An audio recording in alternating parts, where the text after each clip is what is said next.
shark, swallow you whole. I value my neck a lot more than $3,000, Chief. Find him for 3, but I'll catch him and kill him for 10. $10,000 for me by myself.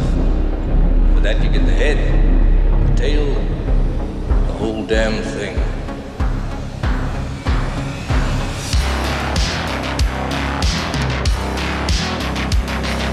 You yelled shark. We've got a panic on our hands on the 4th of July. Mr. Vaughn, I pulled a tooth the size of a shot glass out of the wreck hull of the boat out there, and it was the tooth of a great white. A what? You're gonna need a bigger boat. Love to prove that, wouldn't you? Get your name into the National Geographic. No, I'm not saying that this is not the shark. It probably is, Martin. It probably is. It's a man-eater. It's extremely rare for these waters. But the fact is that the bite radius on this animal is different than the wounds on the victim. Get out of that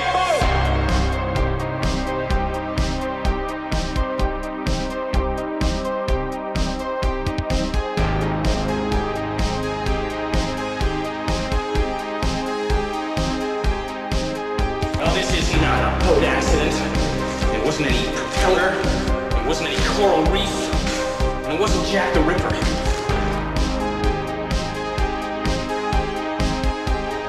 It was a shark. I'll never put on a nice jacket again.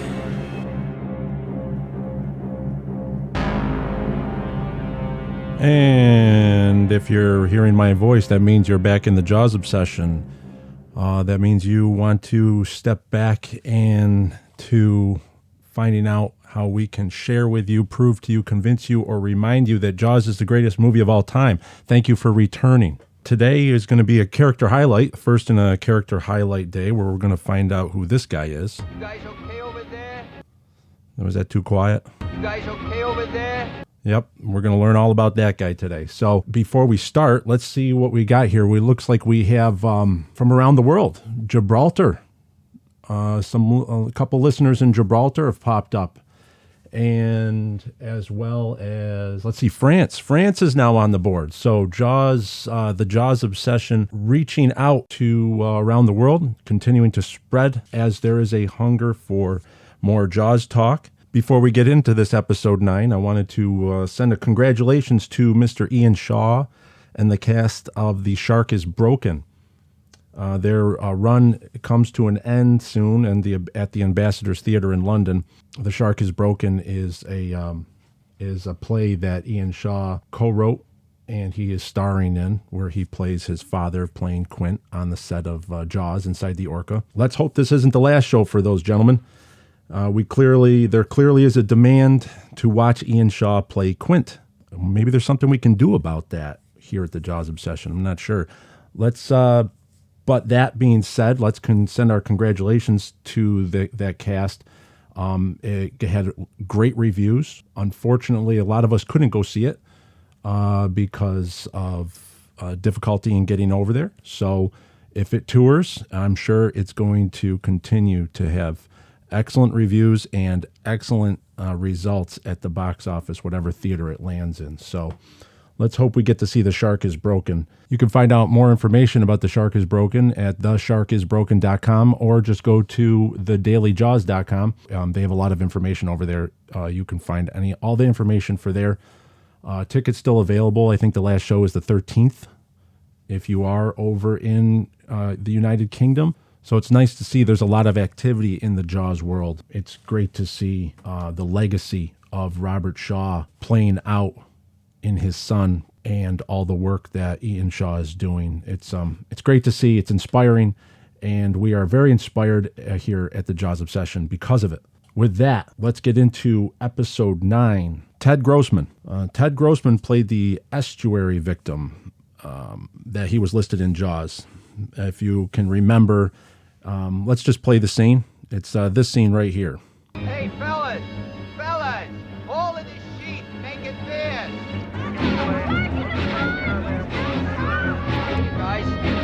You guys okay over there? we had was Michael Brody and his friends were on their little sailing boat, running some trouble with tying some knots. This would have been, he's listed as the estuary victim. What he really was the Boy Scout troop leader at the beginning that was helping the kids earn their merit badges on the swim. And now he's back in the estuary, obviously rowing out to help the kids because they're having trouble either raising sail or getting underway. And that's when the shark comes up. And of course, as we all know, he meets his demise. He gets knocked into the water along with the kids. And so he's listed as the estuary victim, but it is an actual actor, stuntman named Ted Grossman. Who was Ted Grossman? And what role did he have to play not only in Jaws, but other movies? That's what we're here to find out, because Jaws is made up of not just Roy Scheider, Robert Shaw, and Richard Dreyfuss and Spielberg. We have those names. We have the John Williams and all the other people, the bigger names that came together to make Jaws. But Jaws was a product of all these wonderful people coming together at a time when the production needed it the most. And they each played a special role. And here at the Jaws Obsession, we like to obsess over every little thing about this movie, because without any of these people, that contribution, Jaws may not have ended up as well as it had if each of these people did not play a role. So that's why we're going to start doing some highlights of certain individuals that played important roles that we might not, that some of us might not have realized or might not have recognized before. Ted Grossman, he was born on April 7th, 1931 in Los Angeles, and he went on to have an illustrious career. Stunts, he has over 46 credits with stunts and stunt coordinator in movies. He has, as an actor, he has 30 credits as an actor. Ranges anywhere from, as an actor, he's appeared in Sugarland Express, TV Dallas, Magnum PI series, Knight Rider. Let's see here. He was Ring Doctor number 2 in $1 Million Baby. I'm just skipping around. He was a government agent in E.T. the Extraterrestrial. He was the Peruvian porter, Indiana Jones, Raiders of the Lost Ark. And then as a stunt coordinator, he was a lot more. As a stunt coordinator, he was on a lot more movies from the 70s to the 80s. Conquest of the Planet of the Apes. He was stunts, performed stunts in Magnum Force, The Godfather Part 2, Starsky and Hutch, of course, Jaws and Jaws 2. Let's see, E.T., Star Wars, Return of the Jedi. He was a stunt. He was inside one of the Stormtrooper outfits for there. Mr. Mom, Cloak and Dagger, Cocoon. The list goes on and on. What was his role on the set? Let's focus on one of his most famous roles was actually the FBI agent, the dead body in the movie Goonies. So Ted Grossman not only was the estuary victim, but he was also trapped in the freezer with Chunk in Goonies. Many people in my generation might find that role even more illustrious than the estuary victim in Jaws, because he had a lot of screen time there, and boy, did he really play a good dead body, and a very comedic scene in the movie Goonies. So what I wanted to note here was that he had actually a little bit. He had another role that he played. He had another part that he played in Jaws. Edith Blake writes in her book The Making of the Movie Jaws, which has had a few publications, but on page 27 she wrote, Ted Grossman, the stuntman, got into the act the day as a drunk. Warmed underneath by a wetsuit, he staggered down the dock swinging an ice bucket and a huge bag of popcorn, to the tune of Steve yelling, "Funnier, funnier." He staggered forward, "Funnier." He swayed limply, "Funnier." He boarded a boat, miraculously still on his feet. He pitched forward, oops, then steadied, and just when it looked as if he had made it, he tripped backwards over a dock line and sailed overboard in a cloud of popcorn.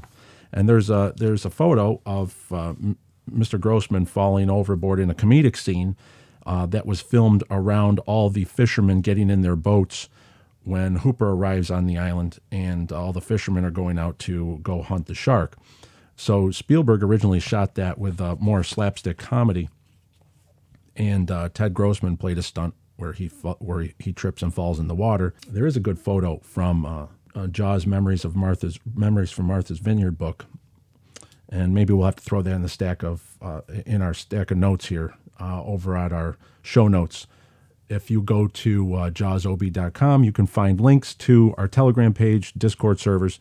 Go to the show notes. You'll see links to some of the videos we're going to talk about here, and as well as some of the photos that we're going to talk about here. So you could go over there and find more information. But so he had a role where he played some slapstick for comedy for Steven Spielberg, and the tone of the movie obviously started to go away from that, so they trimmed down that section quite a lot in editing for the fishermen gathering all their stuff and going out to hunt the shark. So that was eliminated from the final cut of the movie. But nevertheless, we do have history of, as Edith Blake documented, Spielberg is filming this scene with, with Mr. Grossman. And after they filmed that scene, let's see here, Irvin W. Rosie of Wardrobe was standing by with a blanket and a dry set of identical clothes for retakes. But the scene was a print, quote unquote. Everyone cheered. They were learning the jargon, and print meant that at least it might get to the cutting room floor. So he filmed it in one take on that day. So we have a history of Mr. Grossman being very professional, Steven Spielberg calling for a funnier reaction, of which he was able to do that, got it in one take, print, and that was that. Moving on, we know that he then hung with the set for quite a while, all the way to the end, when they had to film the actual attack on the estuary scene. And this was one of the final parts of filming the movie, was the shark was finally working, and the mechanical shark could do things that they wanted it to do. So they were going to film the scene where Ted Grossman gets eaten by the shark. He gets knocked out of his little red boat, and he gets taken by the shark. There's a couple of notes I wanted to point out. I have some pictures here. Again, this is from Jaws Memories from Martha's Vineyard by Matt Taylor. But they have some great photos here, and one of them is of a crew member secures a line around Ted Grossman's ankle. Pulled by divers on the ocean bottom, the line will draw Grossman beneath the water as he clutches his overturned boat. You know, Ted Grossman was in the water, he's clutching his boat. How he slips in really hard is they have divers, and they tied a line to his leg and they pull him right in. If you flip the page on page 290, you have a series of photographs which are really, really great. Edith Blake is quoted, "One of the most entertaining things I watched being filmed in Katama Bay was a pickup shot from the estuary scene where stuntman Teddy Grossman is knocked from a rowboat and eaten. They rammed his little boat with the platform shark over and over again. It's a wonder the boat didn't fall apart. It looked terribly dangerous. It's a good thing they used a professional stuntman, otherwise they might have killed somebody. After one of the takes, Grossman came to the surface with blood dripping down his arm and said, 'Look, the shark bit me.' They were supposed to have replaced the hard teeth for rubber ones, but apparently forgot a couple." You have, and really it's only not even a couple solid seconds of the shark actually in the movie with Mr. Grossman. But what you have is you have documented that this guy was in some really dangerous sequences where he's being pulled underwater by a rope on his leg. He's wrestling with a mechanical shark. There's another sequence later in this book that details where Spielberg was trying to call for more hydraulic, like for the shark to thrash harder and harder, and even the people were finding it very hard to control the hydraulics of the shark, and they didn't want to hurt Ted Grossman, so they had to hold back a little bit. But what was intense, if you look at the photographs on this, that scene is actually filmed. You have Spielberg is holding the camera himself, and he's on the pulpit of the Orca, where Quint, fires his harpoons at the shark. So they use the Orca as a filming platform. And so Spielberg is right here on the pulpit of the Orca, holding the camera himself and filming down at Ted Grossman and his little overturned red boat with the shark pulling him into the water. So this is the tone that Jaws, and this is later in filming. This is actually the last few days of filming. So this shows you where Jaws got to as a production. It was just handheld, almost guerrilla filmmaking, and just doing what needed to be done to get the shots. And even if Spielberg had to grab the camera himself and get on there and get onto the pulpit of the Orca, so they used the Orca as a camera platform, And there you have Mr. Grossman in the water doing what needed to be done, take after take, to get this shot done. It's very important, and we're going to come to that in a little bit later. EmpireOnline.com, back in 2012, they highlighted unsung heroes of Jaws. Ted Grossman was one of the first ones they listed. There was more to the estuary victim than just being pulled underwater and his, and the leg falling. That there was actually a scene where he's being held in the shark's mouth and swimming, and he grabs hold of Michael Brody, who's in the water, and he's holding on to him as the shark's carrying him on the surface of the water, and then he pushes Michael out of the way. So when you see that point of view shot swimming towards Michael, you might think it's just the shark's fin point of view or the shark point of view. It's not. It's actually from the estuary victim, which is Mr. Grossman. It would be what he's looking at as he's being carried in the shark's mouth as they go by Michael Brody. It was deemed too violent. This one video said that some audience was short of breath or something, so they cut it out. I don't even think it ever made to test audiences. I think that Spielberg took the scene right out because he instinctively felt that it was too violent for for the audience they were trying to play to. So they removed the scene, but you can still find this drops sequence on YouTube and on special features on the DVD and Blu-ray.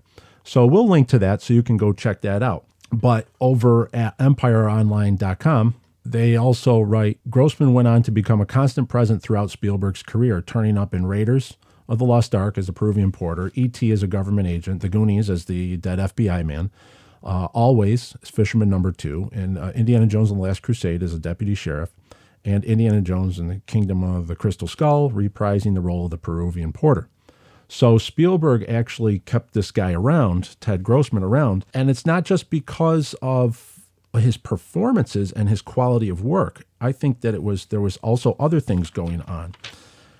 What I wanted to highlight was there's a book for the making. It's one of the rare times we're going to step out of Jaws and go into Jaws 2. There's a book called Jaws 2, The Making of the Hollywood Sequel by Michael A. Smith with Louis R. Pisano. So in that, they interview Cindy Grover, which is an actress. She's an actress who played Lucy. There's a sequence later in the movie where Lucy's in the water and the shark's swimming towards her, and she turns at the last minute, but the shark swims right by her and scrapes her midsection.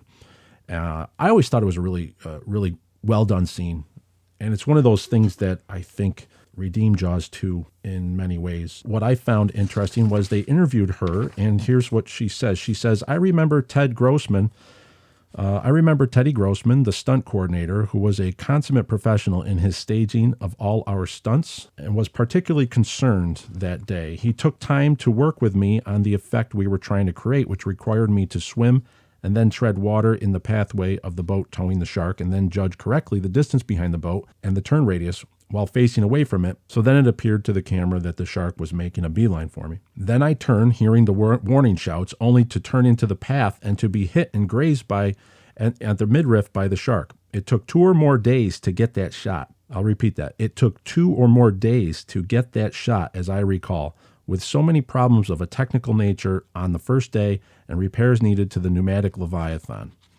She continues to speak highly of Ted Grossman. I definitely hold that memory of that time.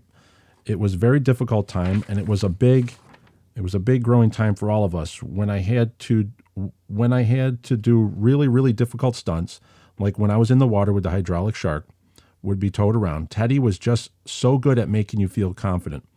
I was already a water person, but he just took really good care of us. He would say, no, she doesn't need a double. She can do this. Right there, we are told that even off camera as a stunt coordinator, Ted Grossman was empowering people, and he brought an influence where he was actually making the impossible possible, even for one shot that would take 2 days to film. This actress is saying he played a major role in taking care of them, and Teddy was so good at making you feel confident.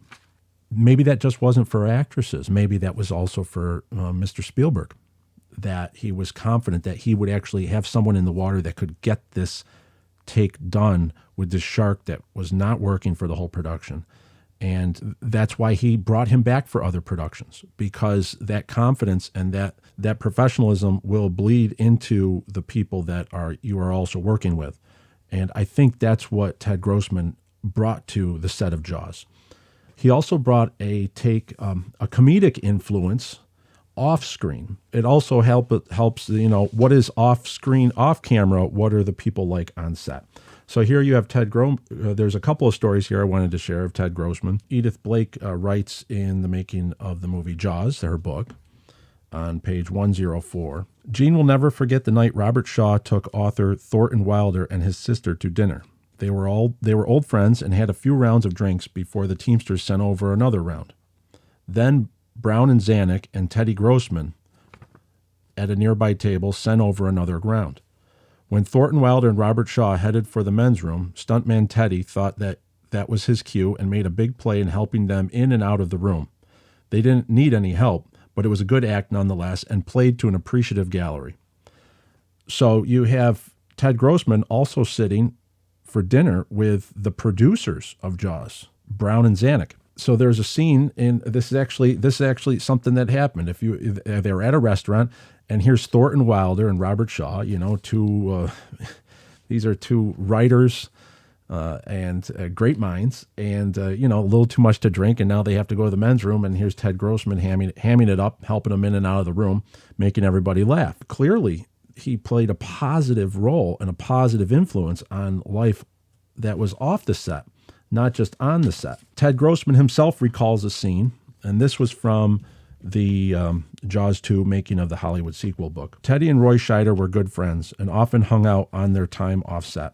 Quote, I know Roy loved the sun. So this is Teddy Grossman talking. I know Roy loved the sun. No matter what his temperature was, he would go out. No matter what the temperature was, he would go out on the beach and sit there with his sun reflector. It's almost like he was addicted to it.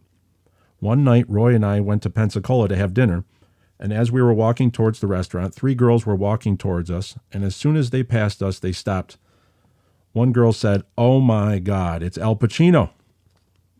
And Roy turned around and said, "I am not Al Pacino." I said, "Come on, Al, let's go eat dinner." As we walked away, the girls said, "See, I told you it was Al Pacino." They were telling him who he wasn't. He was such a good guy. So we have Ted Grossman actually hanging out with Roy Scheider, clowning around that he's Al Pacino and stuff like that. So I just think that those are 2 stories right there that highlight that this man was a very positive influence on these sets. Now, that was obviously on the set of Jaws 2, okay, down in Florida. But there's a reason why he's hanging out and eating dinner with the producers of Jaws, Zanuck and Brown, why he's hanging out with Roy Scheider, why he's brought back for multiple Spielberg movies. Because it's people like this that were able to do the impossible and actually make Jaws into a complete film. I want to finish up here with a quote from Ted Grossman regarding being a stuntman. And I want you to see that this is how important this man was. I'm going to read this, and this is from an interview also from Jaws 2, the making of the Hollywood sequel, the book by Michael A. Smith. So here's Ted Grossman in his own words. So many things can go wrong on set. When I first got in this business, David Sharp, who was like the Babe Ruth of stuntmen, was leaving the business, and as I was coming in, he asked me if I was going to keep doing this, and I told him I wasn't really cut out to do anything else. He told me if I keep doing it, the law of averages say something is going to go wrong. Whether it's a mechanical failure or something caused by somebody you are working with, something will go wrong, and you will have to be hopefully prepared for it. There was a stuntman who worked for Marlon Brando a lot that was doing a film where he and 2 other people had to run out of a bank. The director wanted it a little more spectacular, so he had them set the bank on fire so that they could run out and jump over the fire. It was really simple. Anybody could have done it. You're only jumping 2 feet. It was nothing, but the director wanted a little extra something to make it more exciting. Someone had left some oil on the floor, and when they all ran out, he slipped on it, landed on his head, and was paralyzed from the neck down. That was it. Sometimes these things happen. Sometimes they don't. But it's just like life. You could step off the curb and look the wrong way. And that's words from Ted Grossman, also known as the estuary victim, and just what he was prepared to do in risking everything and putting it all on the line to make sure that this movie got made. And he's just one of the many hundreds of stories that are behind Jaws. So it's an honor to be able to not just research, but learn more about Ted Grossman for this episode 9 and present this information to you. I hope you found it I hope you found it just as special as I did, and it will make you appreciate just this little sequence in Jaws that much more. Show me the way to go home. I'm tired, I want to go to bed. I had a little think about an hour ago, and it's gotten right to my head. Wherever I may roam, by land or sea or home. So that's episode 9. We're that much close to episode 20 now. We're almost halfway there. And the big reveal is about to get really exciting over here in the Jaws Obsession. So thank you for sticking around and listening to the show, because we have great things in store. Episode 20. We're almost halfway there.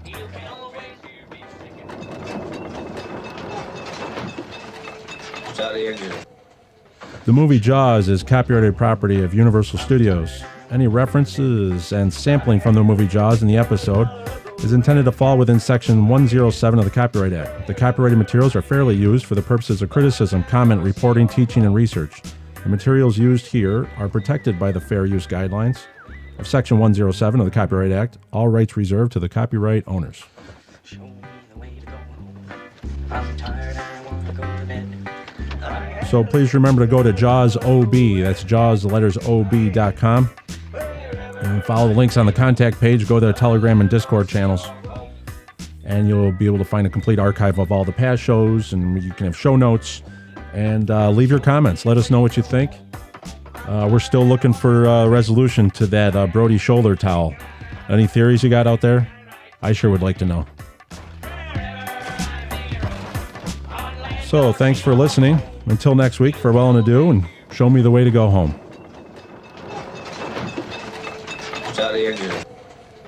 Show me the way to go home.